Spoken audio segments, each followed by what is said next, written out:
Hey guys, welcome back to my channel. This is Srini here, and today we are going to start with a new series on Python with Selenium. So if you're new to this channel, please do consider subscribing to it and hit the bell to get notifications to get some good exciting videos on Java, Selenium, Python and other technologies. So this is going to be a completely new series guys where I wanted to start with Selenium and Python together.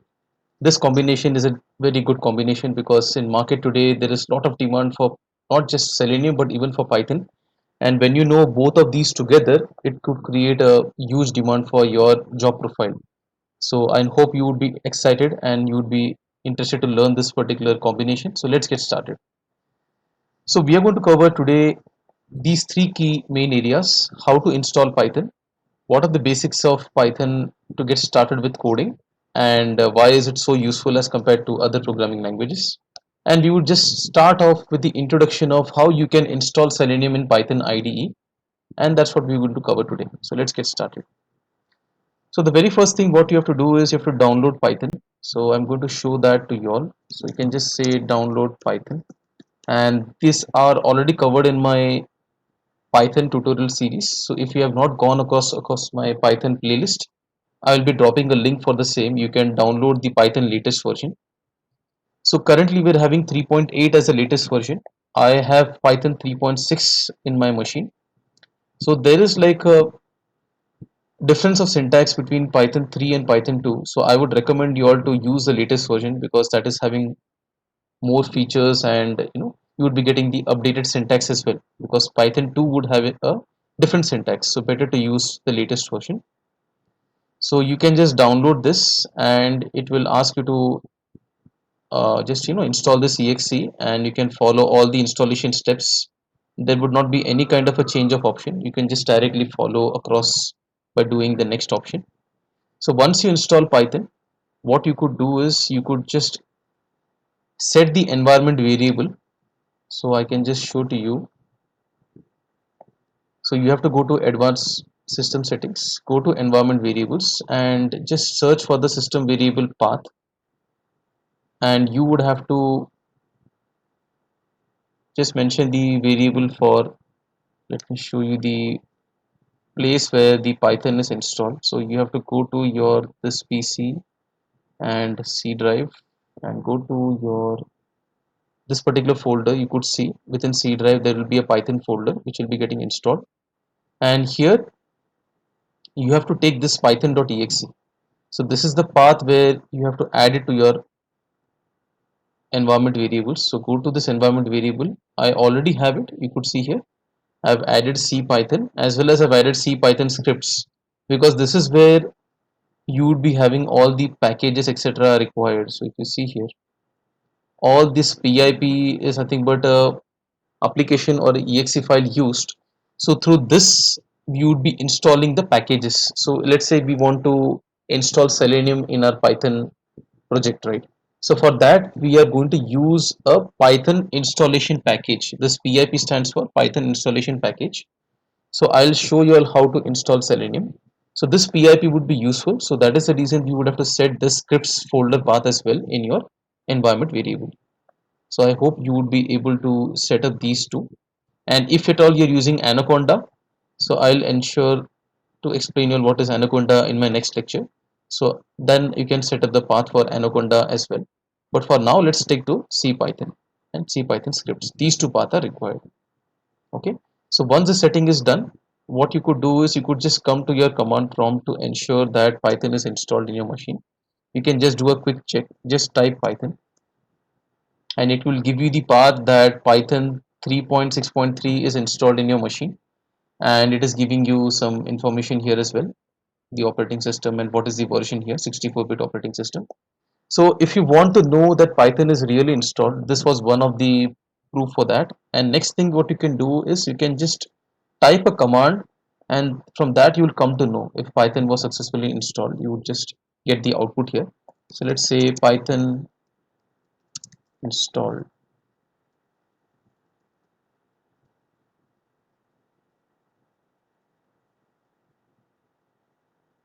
So here I think there's a small mistake. Let me just reopen it. So I just had typed Python Okay, and then I'm going to write here print Python basics, let's say. This is like a print command being used in Python. So if I enter, I get the output as Python basics. So Python is often called as a dynamically interpreted language.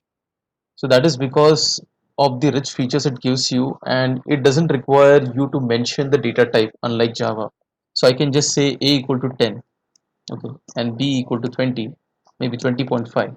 So 20.5, when I tell, it becomes a float or a double value, right, in Java, and 10 is an integer value. So now I can directly do some action like multiplication of these two. I can just say a into b, and I don't even have to mention the data type of c as a double or a float. If I print c now, see, it is giving you the output as 205.0. So it was able to understand dynamically that okay, this is going to be a double or a float value when we do the multiplication operation. So it's a dynamically interpreted language. So let's look at the editor tools for Python in this session. This is the second topic which I wanted to cover. So we will say download PyCharm. So there is a tool called PyCharm. So you can download from its official website. So JetBrains is the provider for this PyCharm. I already have it, but I'll just show you all how to download it. So there will be two versions which are going to be shown to you: professional and community. Community is completely open source, so you would be able to download this version without any issue. So just click on download and it would start downloading. So I already have it, so I'm just canceling it here. And you could see here that once this PyCharm is installed, it would have this kind of a logo. So you would just be able to get this icon available in your desktop. So add it to your taskbar and just open it here. So I've created a project, but let me show to you all a new project from scratch. Let me create a new project here. So I'm going to say project as Python Selenium tutorial series, right? And you would be required to select a Python interpreter. So you could see here, this is my project location and this is my base interpreter. So I am going to use the path for my interpreter. So Python has an interpreter, nothing but the python.exe. So unlike Java, in Python we don't have to compile the file and then run the file. For Java you would have seen that we would have to write Java C. Let me open a notepad to show that. So for Java we will have to compile the file like this: java simple test dot java. Right, what this will do, this will create a dot class file, or what we call as a bytecode file, right, which has to be run by the Java interpreter. So we write Java and we write simple test. We don't have to give .java again. It will just run this dot class file and it will give you the output. If it was not having any compilation issue and this was successfully run, then you're going to get the output given here, unless there are any runtime exceptions, of course. But in Python we don't have to do this way. We just have to write, we don't even have to write any Java C like that. We just have to write Python and just say simple test. That's all about it. .py, because the extension for your Python file is .py. So let's create a project and we'll understand more on this. So I'm going to create a project where I'm using interpreter as Python. Now in case if you all don't get this kind of a available already shown, right, what you could do, you could just select the location of your interpreter and go to your C drive Python, and you would be able to select the Python interpreter. So I'm just going to come here. This is the Python interpreter location. So you should be pressing OK, and that's your Python interpreter is set and you can use it for your project. Okay, let's go ahead and create this project. Yeah, I can open it in the current window.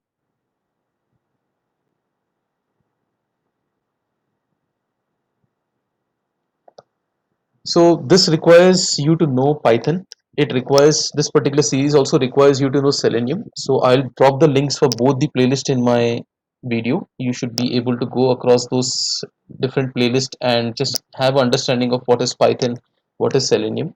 Once you've got the basics and you have known how to interact with both the different topics, Python and Selenium individually, then you are all set to watch this playlist. And believe me, you would not have any trouble at all understanding it and doing practical from your side as well. So it's just installing the basic configuration for your project, and it's done. So what you have to do here, once you've created the project here, just create a package, like how we create a package in Java. Similarly, I can create a Python package here, and I'm going to call it as basics Python Selenium, because this is the first part we're going to cover in basics. So I've created a package here. See, by default, it's going to create a default.py Python file. We can rename it. So I'm going to rename this file by doing refactor Python Selenium and refactor. Now, in Java, you would have seen that we have external jar files required. Okay, and that is how we get a reference libraries kind of a section being shown in Java. So in Python, we have the name as external libraries. So currently here, we do not have explicitly added Selenium, right? Because we need to have Selenium available in our project or as a part of reference library. Only then we can use the Selenium library. So for that, we have to use pip. So let me go to command prompt,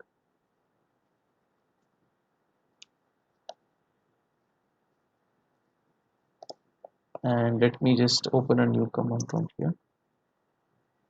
So here we are going to do one thing. We are going to use pip command for installing your Selenium package. So I'm going to say pip, and this is the syntax for it. So we have to install some package. So we are going to say the keyword as install. This is the command, and I want to use the latest version of Selenium. So I'm going to use this -u, which is going to give you the latest Selenium. And when you do this, what happens is it will install Selenium as a package. See, it's Python installation package.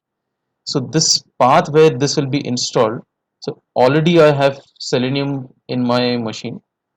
So let me show you. If I go to this PC, if I go to C drive, if I go to Python, you could see here that I have already Selenium available in my machine, but it will install for you as a separate folder. So I'm going to show you how to do that. So come to command prompt and just write this command.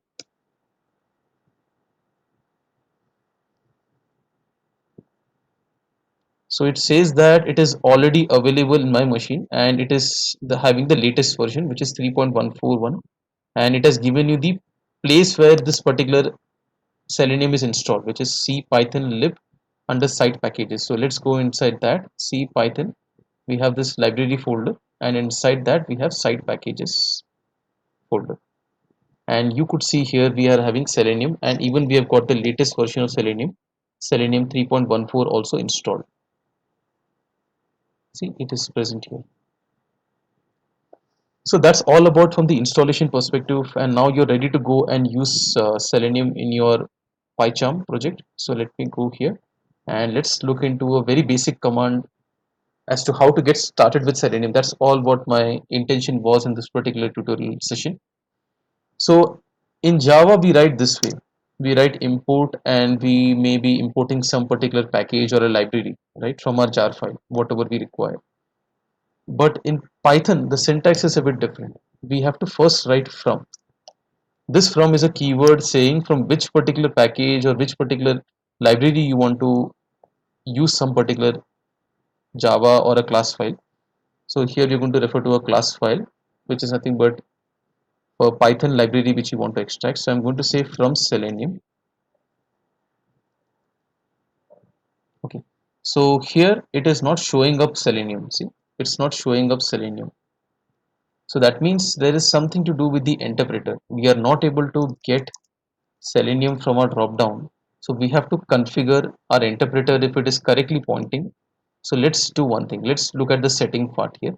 Go to file, go to settings, so that we can get the interpreter shown. See here, this is the interpreter being currently shown, right? It is showing Python Selenium tutorial series, but we wanted python.exe because whatever site packages we have got installed is all available under this path. So I have to change the interpreter, and you would be facing this issue, guys. So if in case you face any issue, just ensure that you have the proper interpreter path provided so that you don't get this kind of a issue in your Selenium. So now I have applied it to my project. Click on OK. So just to be sure that it is applied to your project, again go to File and go to Settings once more, and see it shows here for your current project this is the interpreter being used and it's referring to Python. So it should be all set now. So let's go to our project and now let's type again from, see now it is available to you, it is showing Selenium. And now syntax is import, and I'm going to type here, see it is able to detect side packages Selenium WebDriver. So this is how you have got the WebDriver variable. Now we'll just see how do we launch Chrome browser, and we'll just do a simple test, and that's all about from our session today. So I'm going to store this WebDriver into some variable, right? So I'm going to say driver equal to WebDriver dot. So in Java we were using WebDriver class. So let me show you. So in Java we were saying like this, WebDriver driver. We were doing like this, and we were maybe initializing it to new Chrome driver, right? We were doing like this way. Of course, we were using semicolon. And before that, we had to set the property. So we were doing system.set property, whatever is the path of your driver. Like you would say webdriver.chrome.driver, and you will give the path where your driver is present as a second parameter, right? Like so and so path is having the driver value present. So in Python, we don't have to do these all kind of syntax. We can directly mention that what is going to be the path of your Chrome driver just by mentioning within this dot Chrome method. So I am going to copy the value of my path for my Chrome driver. So go to properties, go to security, and just copy this entire path for your entire driver. Okay, come back to your Python code and just paste it here. So your driver variable is set. Now you can start using it like how you normally do in your Selenium syntax, right? You have to use dot operator. And remember, I have not done any of these things inside any class, any method, or nothing at all. It's just a plain dot Python file. I have not created any method or class at this point of time. I'm explaining you all the syntax here. So once you use the dot operator, you can see a lot of methods are there, and these all methods are little familiar to you all if you all have learned Selenium before. You would see the name is kind of little similar to what we were having there in Java. But in Java, the WebDriver binding with respect to Java language, we had some complicated method. We had to use some multiple methods to reach to a particular point. Let's say for implicit wait, in Java, I had to do like this: manage dot, then I had to say Windows, right, and then maximize. This is how I had to do in Java, and then semicolon, right. So let me comment out this line. So we would be commenting out in Python by using hash symbol. But in Python, it's quite easy. I just have to say driver dot. Okay, so what is that I need to do here? I want to maximize it. Just say maximize window and we are done. We don't have to do all of the multiple methods or chaining of methods required here. Similarly, I don't have to do manage timeouts and then like see in Java we used to write this way, right? Manage dot timeouts dot implicitly wait, and then I had to mention like what is the time unit, right?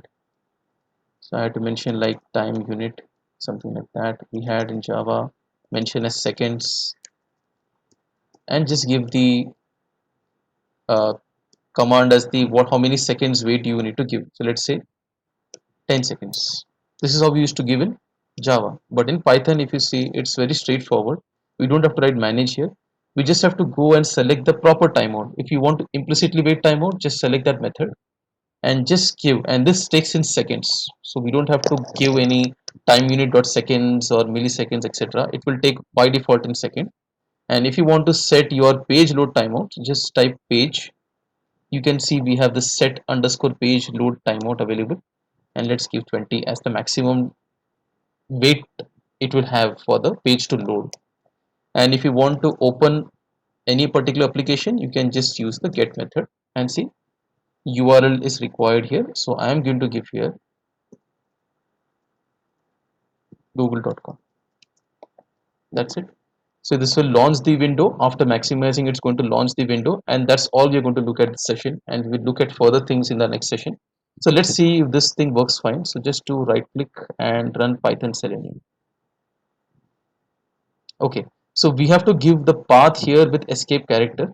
Only then it will be able to refer to the proper driver path. So let me give proper escape sequence here, and we use the same way how we use it in Java as well. We have to give a escape character. So we have looked at two issues and we have also solved them in this tutorial session. So let's run this program.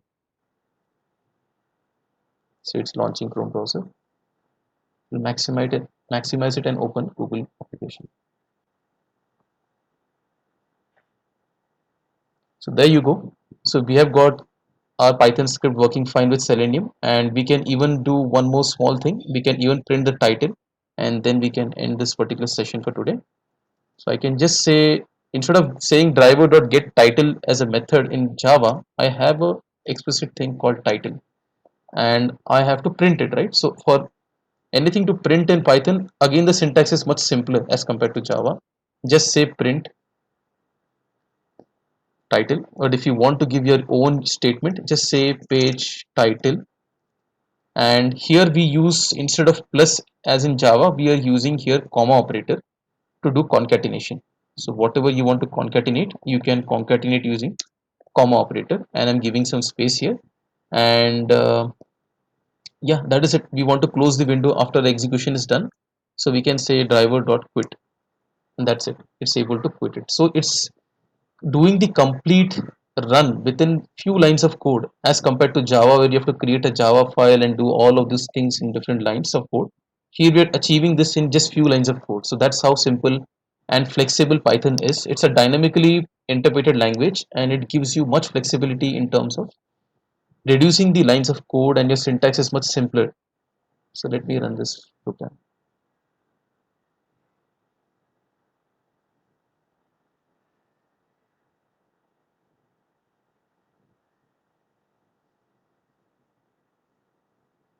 So there we go. We have got the window launched, and it has printed the title, and it has also closed the window automatically. So that's all about it for today's session. I hope you like today's session, and you would be subscribing to my channel if you haven't done yet. Do watch my other playlist videos, and do let me know if you want me to take video on any particular topic. Thanks for watching. Thank you so much.